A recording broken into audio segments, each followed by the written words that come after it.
মৃত্যু দুটোই আশ্চর্য রকমের। দুটো স্মৃতি একান্তই নিজের, কারণ এ দুটো কারোর সাথে শেয়ার করা যায় না। আবেগ ও বিবেক দুটি আলাদা জিনিস। আবেগ বেশিরভাগ ক্ষেত্রেই খারাপ করে, আর বিবেক মানুষকে ভালো মন্দ বাছাই করতে শেখায়। সেই মায়ের সাথে উচ্চস্বরে কথা বলা অনুচিত, যে মা প্রথম কথা বলতে শিখিয়েছেন। নিজেকে নিয়ন্ত্রণ করে তারপর অন্যকে অনুশাসন। নিজে নিয়ন্ত্রিত হলে অন্যকে নিয়ন্ত্রণ করা সম্ভব। পরের রোজগারে রাজভোগ খাওয়ার চেয়ে নিজের রোজগারে পোড়া রুটি খেয়ে থাকা অনেক ভালো। ভাগ্য সবার কাছে আসার জন্য অপেক্ষা করে, উপযাচক হয়ে আসে না, ভাগ্যকে ডেকে আনতে হয়। কারো ভাগ্যে এতটুকু দুঃখ থাকতো না যদি ভাগ্য লেখার দায়িত্বটা তার মায়ের হাতে থাকতো।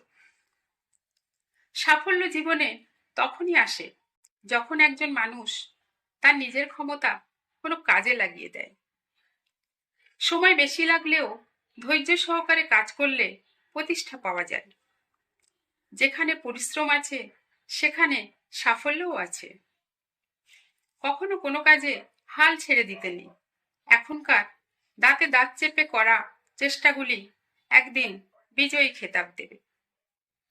সবসময় অন্যের দোষ খোঁজার চেষ্টা না করে তাকে সমাধানের পথটা দেখিয়ে দেওয়ার চেষ্টা করলে ভালো হয়।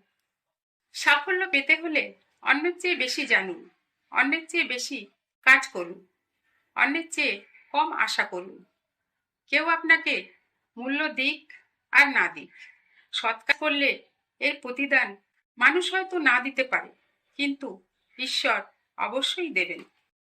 যোগ্য ব্যক্তি খোঁজার চেষ্টা ছেড়ে নিজেকে যোগ্য তৈরি করার চেষ্টা করা অতি উত্তম কাজ। অসহায়কে অবজ্ঞা করা উচিত নয়, কারণ মানুষ মাত্রই জীবনের কোনো না কোনো সময় অসহায়তার শিকার হয়। সুখী হতে চাইলে এমন একটি লক্ষ্য ঠিক করতে হবে যা নিজের বুদ্ধি ও শক্তিকে জাগ্রত করে, আশা আর অনুপ্রেরণা সৃষ্টি করে। মনে রাখা উচিত, ভুল করতে সময় লাগে না, কিন্তু ভুল শোধরাতে অনেক সময় লাগে। সবার সাথে যে তাল মিলিয়ে কথা বলে সে ব্যক্তিত্বহীন মানুষ। অতীত বা ভবিষ্যৎ বলে কিছুই নেই, বর্তমানটাই সব। কিছু বলার থাকলে এখনই বলতে হবে, কিছু করার থাকলে এখনই করতে হবে। ভবিষ্যৎ একটি মরীচিকা।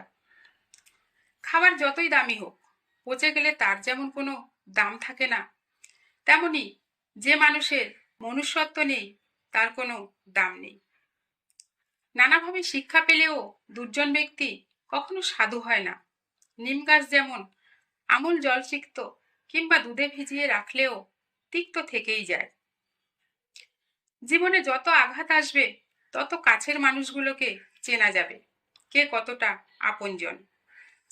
কাজের কারণে আমরা ক্লান্ত হয়ে পড়ি না, আমরা ক্লান্ত হয়ে পড়ি দুশ্চিন্তা, হতাশা ও বিরক্তির কারণে।